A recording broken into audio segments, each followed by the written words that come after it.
quando eu cheguei aqui com um projeto de implantação de igrejas, nossa, isso é muito interessante o que você disse, eu via assim, poxa, eu quero implantar uma igreja, né, assim, vem com esse projeto de implantação de igrejas, né, então vamos implantar uma igreja francesa, vamos chamar os franceses para Jesus, eles vão se converter e tudo mais. E aí, que uma das primeiras coisas que nós devemos fazer quando nós temos um projeto de implantação é você visitar as igrejas do lugar que você tem um projeto de implantação. Se tem igrejas evangélicas, vamos visitar as igrejas.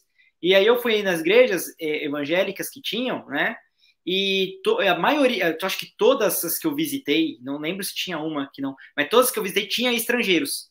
Tinham estrangeiros. E tinha até brasileiros em algumas delas. Então, você vê que essa ideia, às vezes, você pensar, estrangeiro, não é como no Brasil, que às vezes você vai numa igreja evangélica e só tem brasileiro, né? Hoje, algumas grandes cidades não é o caso, mas, em geral, né, algumas pequenas cidades, algumas cidades até de grande porte, você vai na igreja e só tem brasileiro. Aqui na França, não, é muito misto, né? Porque tem muitos imigrantes, muitas pessoas de várias nacionalidades na França, e você sempre está encontrando estrangeiros. Então, é interessante você entender que a igreja francesa não é uma igreja, assim, só francês, no sentido, assim, de pessoas que aquele francês, né, de tradição. É pessoas, às vezes, que são franceses que cresceram na França, mas que seus pais eram marroquinos, seus pais, às vezes, eram asiáticos, né, africanos, marroquino e africano, mas assim, no sentido de centro-africano e tudo mais. Então, acho que é interessante isso, a gente entender essa diversidade também da igreja francesa aqui.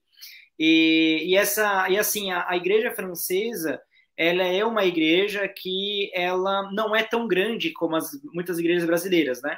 Não são igrejas tão desenvolvidas como muitas igrejas brasileiras em geral.